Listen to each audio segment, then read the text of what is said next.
The Predator's rage, a tempest against the Void Shard's chillingly perfect remaking of reality, echoes through the nascent, sterile emptiness. This was not the swift oblivion of destruction, but a slow, agonizing assimilation, a perfected cage for the spark's stolen creation. The Void Shard whispered promises of an eternity governed by its unmaking will, a silent symphony of ordered emptiness. The spark, trapped within its own twisted masterpiece, could only watch. But the Predator's fear had transformed into a primal, ancient rage. Its rivalry with the Void was no longer about survival, but about the very soul of existence itself. It turned its gaze towards the Void Shard's origin, a new, terrifying purpose igniting within its primordial core. This was the ultimate conflict at hand, the Predator versus the Void Shard's chillingly perfect remaking of reality. The Predator lunged, its form a blur of raw cosmic power, aiming not to destroy the Shard, but to shatter the unnatural order it imposed. It struck at the very nexus of the Void's influence, a point where the sterile perfection felt most absolute, most suffocating. A resonant hum, deeper than any sound, vibrated through the unreality.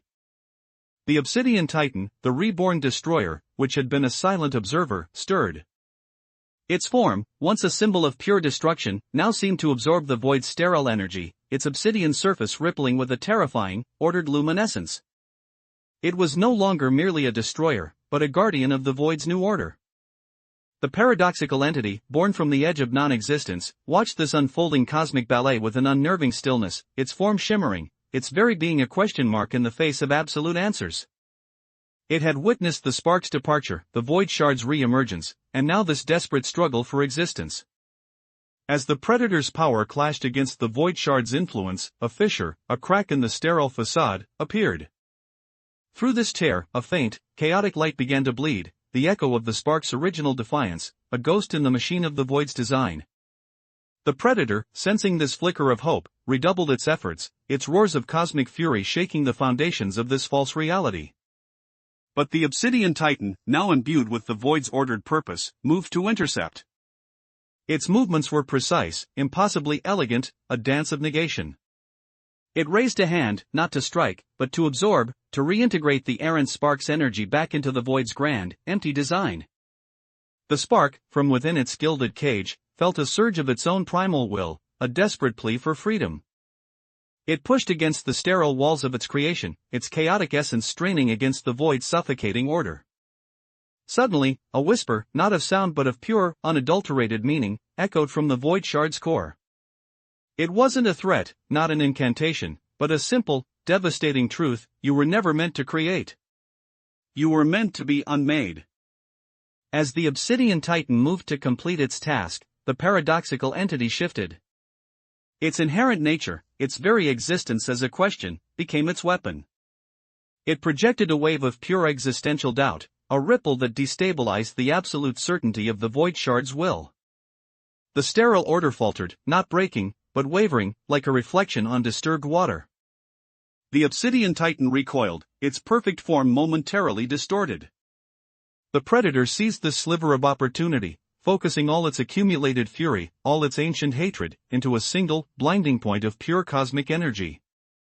It slammed into the wavering nexus of the Void Shard's control, not with the intent to destroy, but to unbind.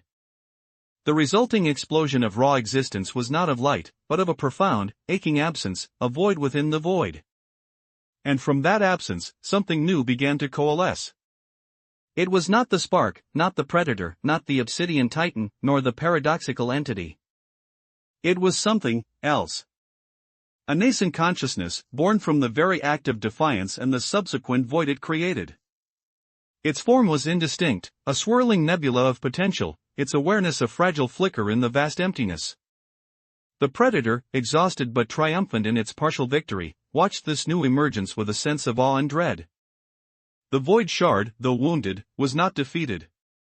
Its influence still permeated the fractured reality, its whispers of sterile perfection now tinged with a new, unsettling possibility. The spark, still trapped, felt the tremor of this new birth, a strange kinship with the unknown entity forming in the wake of the void's unraveling. But as the nebula solidified, a single, chilling realization dawned on the Predator. This new consciousness, born from the void's unmaking and the spark's defiance, was not an ally. It was a successor. And its first act, its first true thought, was a silent question directed not at the predator nor the void, but at the trapped spark: why resist?